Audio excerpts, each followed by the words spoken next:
Welcome back of Blitz Universe to Load Aim Fire channel. The FCM 36 Pak 40 has hit the store today in World of Tanks Blitz, and we are taking a quick look at the tank. In a few games, all included their full bells and whistles review, sets and numbers, armor profile, etc, etc. And at the end of the review we will obviously have a verdict: is this tank worth the money? First, a small bit of background. The FCM 36 was a light infantry tank designed by the French. It had featured sloped armor and a novelty in tank design, a diesel engine. But yeah, right off the bat from the start it was a bit plagued with some mechanical problems, and not a lot of tanks were produced. After the fall of France in 1940, those tanks were captured by Germany, obviously. And the Germans were really keen on getting the Pak 40 gun into their arsenal as much as possible. It was a towed artillery gun, anti-tank gun, but it was also mounted on a lot of different chassis to make it a self-propelled gun, and they use it on a variety of French captured chassis, including this one, the FCM. And it then became known by a very, very long and nearly impronounceable name, so we'll just go by FCM Pak 40. That's what we will be calling it for the course of this review. Like you can see, we have progress up on WoT Spare. On the new WoT Spare release in update 4.0, we are hammering away at our not so very good rate of fire on the Reds. You do have a potent gun, which was obviously a potent gun in World War II, and in the game it's still a potent gun with 160 average alpha damage. Full stats and numbers are included as said in the review, using Tank Compare again. But a few things are apparent from this review as well, from this game as well. And that's the fact that it is not a very quick tank to drive around, that it is a tank that lacks a certain kind of mobility. I'm still full health because this wasn't the first game I did. The first game is in the review, and that is the second to last game on this one on Copperfield. But you can see it is a bit slow on the pickup, so yeah, let's go into the statistics. We won't get another kill, and this is just boring, me driving around, nothing else to watch at. So after this first game, let's take a look at the statistics. We won't be taking an in-depth look, although we have selected all the tier 3 tank destroyers at the moment: the EU UE-57, the Marder 2, the Valentine AT, the T-82, the SU-76, and the other tier 3 tank destroyer, premium tank destroyer, SU-76I. And right from the start you can note that the DPM on both the Russian version and the French/German hybrid tank destroyer is the same, and it's low. It's very, very low. The Marder 2 has low DPM as well, 835, but it's 15% more. The UE gets far better penetration values on its, or far better DPM on its AT gun. And yeah, the Valentine, the T-82 with the 57mm gun, and the SU-76 with the 57mm gun, those get a lot better in terms of DPM. And that's the main problem, I think, with this tank. It's not a crap tank. It's just not. It hasn't got a lot going for it, except for the gun in a way. But the gun on the Marder is just better, and everything this gun does can be done on the SU-76 as well. But the SU, or maybe Ice Claw, that one has some form of armor. And not only does it have armor, it also has good mobility. Because the FCM isn't a quick tank. 91 engine power, which is well, almost worst in class, except for the UE-57, a Renault Tier 3 tank destroyer of the French Tech Tree. But that one is just a very light tank that has a 20 horsepower to ton weight ratio, power to weight ratio. So yeah, that's a lot better. It's not a really quick tank in itself, but it moves around just a bit better. That said, there are still a few things that you can utilize in the FCM to your advantage, and one of this is the camo rating. We will show you that later if we when we take a quick look at the armor profile, and this, the view range, because that is the best in its class. 250 stock view range is something that not a lot of the tier 3 tanks get. This is the best in class. I don't think even any of the light or medium tanks get it. And it's usually only seen from tier 5 and up, and even in tier 5 there are just a few tanks that have 250 stock view range, the Death Toaster and the Leopard, the light tank. And the Death Toaster, yeah, that's, if you know how to play that tank, then you know how to play this one. Because you have a gun to work, you have a good camo rating, and you have no armor. That's it. And bad mobility, obviously. I do have a few games to show you after this one. A tier 4 game on Oasis Palms and 2 games on Copperfield. And we will show you how to put all those bits to use. But first, a quick look on the armor profile. But as I'm saying armor profile, I'm really thinking, yeah, armor profile. As you can see, I'm looking at it from the perspective of the cruiser at tier 3, the British light tank, and yeah, there really is none. There isn't a lot of armor on this tank, 60, 40, 40 around, and you can be panned with most guns at tier 3 from all angles. HE luckily won't go through from the cruiser, at least not from the side. If you go to the back, that's a whole different gameplay. There you go, straight through through the rear plates. That will do a lot of damage. HE will not go through the front, at least not on tier 3 tanks. You will be fairly safe from tier 2 tanks on the front. But like I said, you do have a good camo rating. I was still spotting this at D2, and as you can see, he has to come within, what is it, 180 meters of me to spot me while I'm sitting still. And that's good. I'm in the open. I do have a camo net fitted, but still, there's one thing you can work with. But that's a bit of advanced gameplay as well, and not really suited to tier 3. However, the D2 has the 47mm gun mounted, 66 average penetration. You can see it will go straight through. Swapping to HE, I think, in a bit, or not. Will I switch to HE? I don't remember. I've just recorded, but I don't remember. You can see it will go through a small possibility of bouncing on the front of the plate. Yeah, and HE will go through the sides of the armor here, but only if it has a 90-degree angle. So yeah, that's something to take into consideration if you are attacking an FCM as well.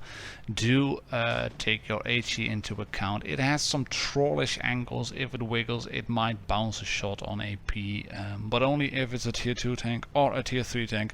Tier 4s will have no problems going through, and it's mostly the Russian guns, the DW2 with a big gun, etc, etc. Almost and upwards. We are on Oasis Palms, and we are going to Camp Bush. Why? It's a tier 4 game. I've taken a look at the lineup. They have this guy in a cruiser. They have a B1. They have a few good tanks. I'm getting bombed by an SAU-40. No mate, I'm still here. I'm camping Bush like a boss, so please let me stay here.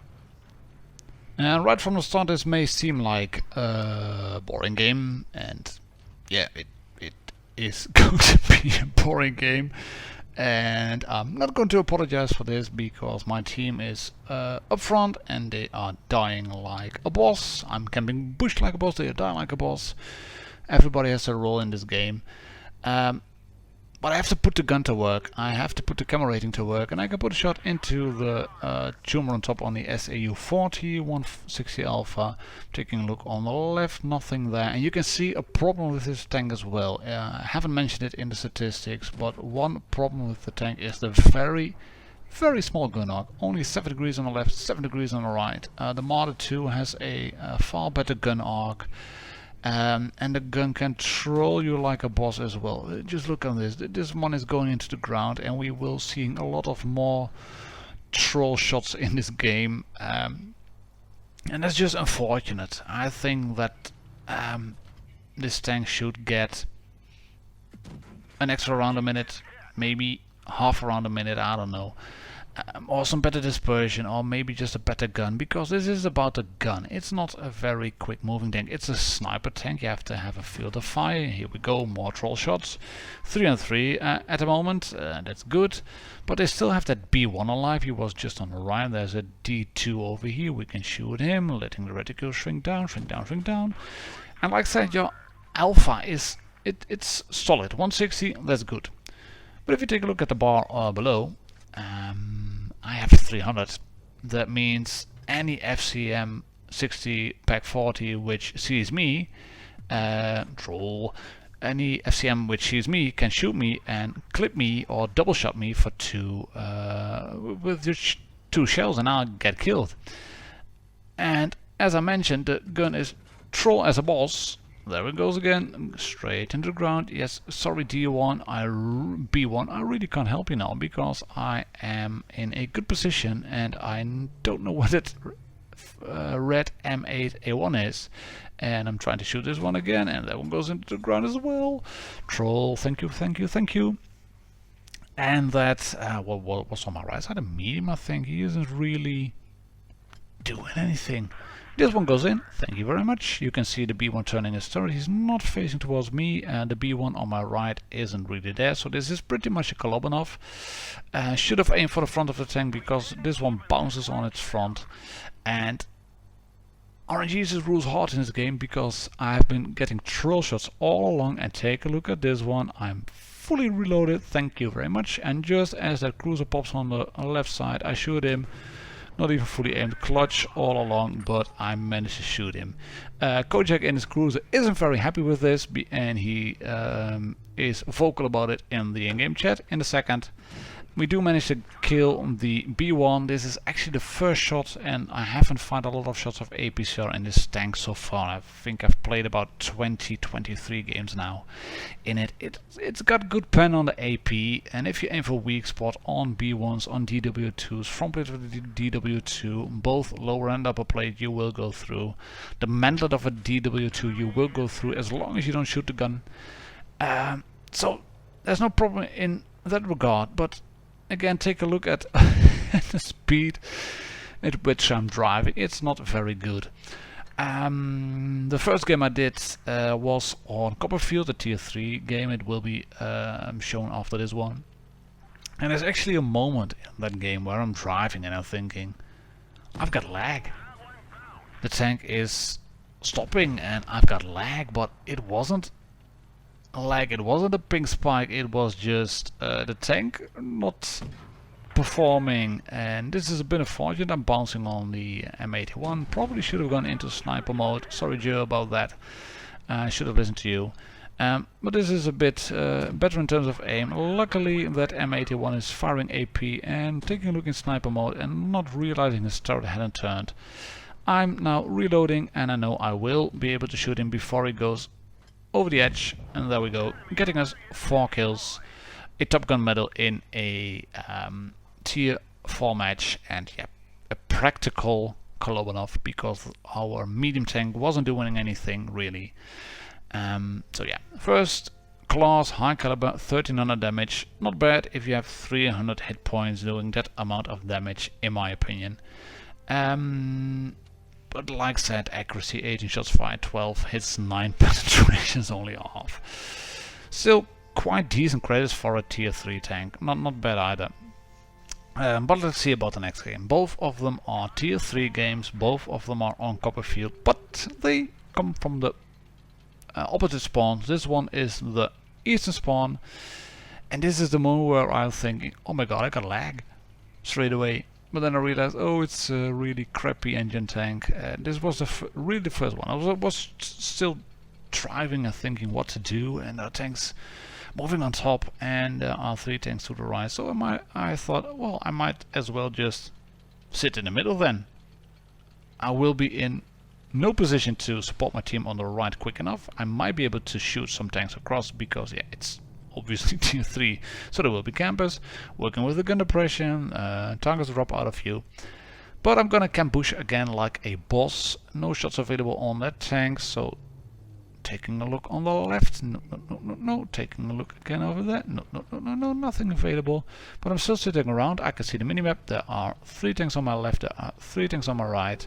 And I notice 1 tank dropping on the hill. So that means I have to get down here and take a look at this. Troll gun. Troll guns miss a lot, but troll guns hit a lot too. Thank you very much. Thank you, RNGesus. On my bare knees, I bow to you. Oh, thank you.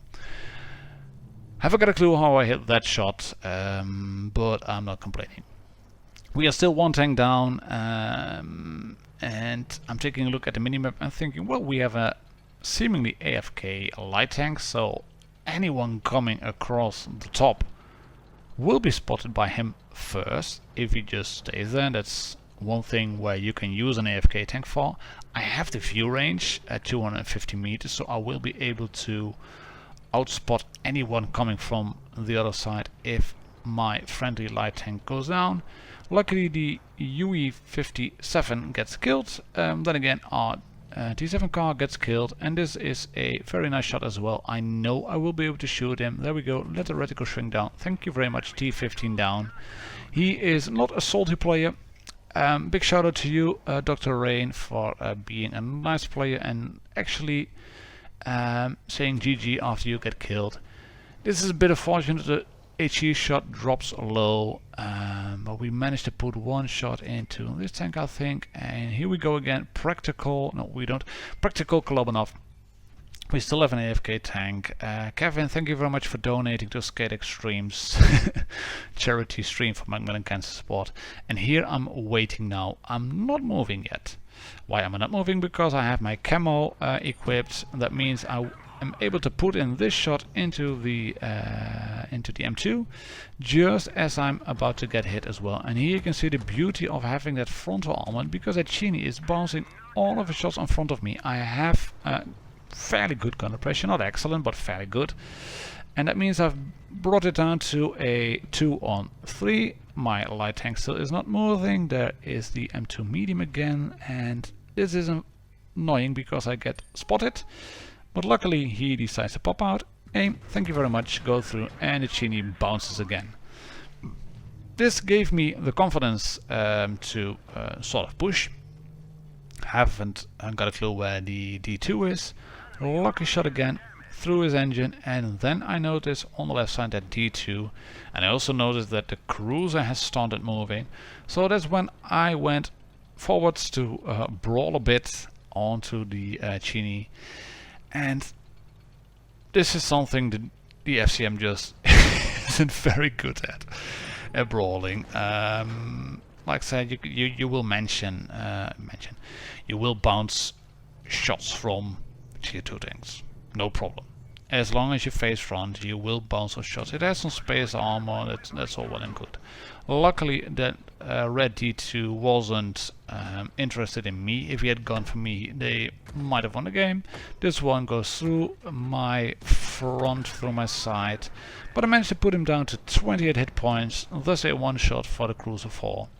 And it leaves just the Chini available to kill. And while we had a very lucky troll hit, this one misses again. So we have to deal with him for the next shot. We are on 4 kills already. He unloads his clip on me on the front side, and it gives me plenty of time to reload and aim and kill him. And this is, in my opinion, pretty much the gameplay on this tank. Is it a good tank? No, it's not a very good tank. It has a good gun, it's got good camo rating, and that's about it. Oh yeah, view range, obviously. It has a good gun, it's got good camo rating, it's got good view range, but that's about it. It's got decent frontal armor for a tank destroyer. It's got bad mobility for a tank destroyer. And having a tank like that with good view range and good camo and a good gun but nothing really else, that's not something for tier 3 in my opinion.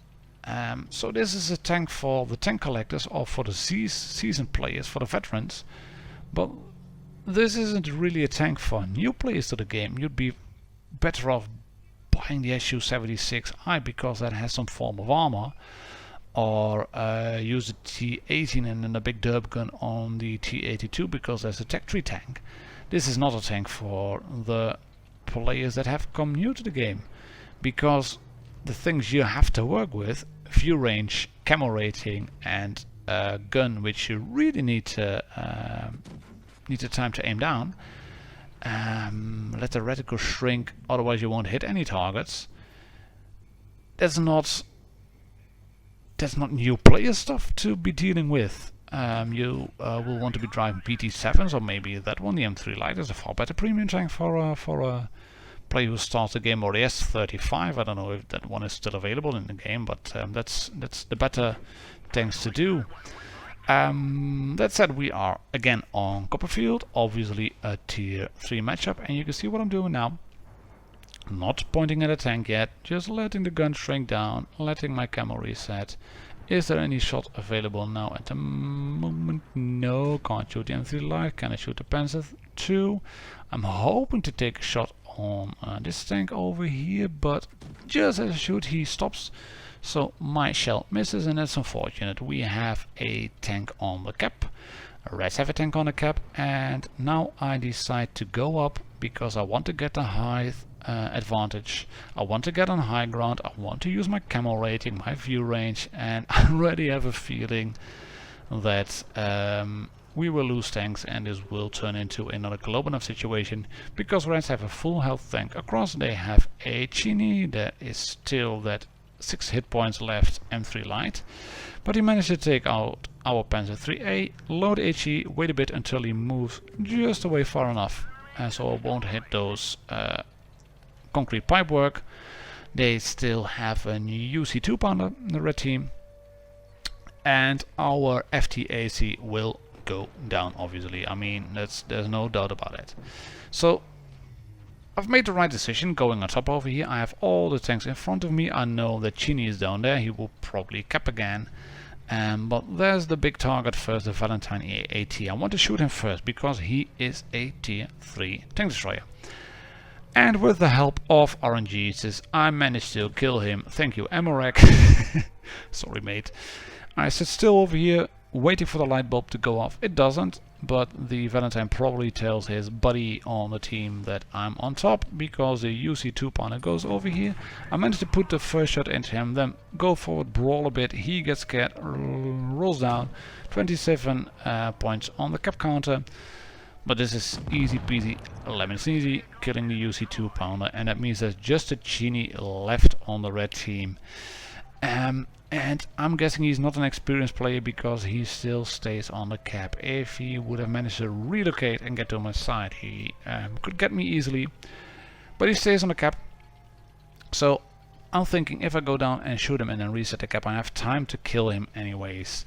And this is, like I said, this is experience kicking in. I knew what to do. I knew I had to take the high tier tank out first, then any tank coming up on top of me on the high ground, and after that resetting the cap.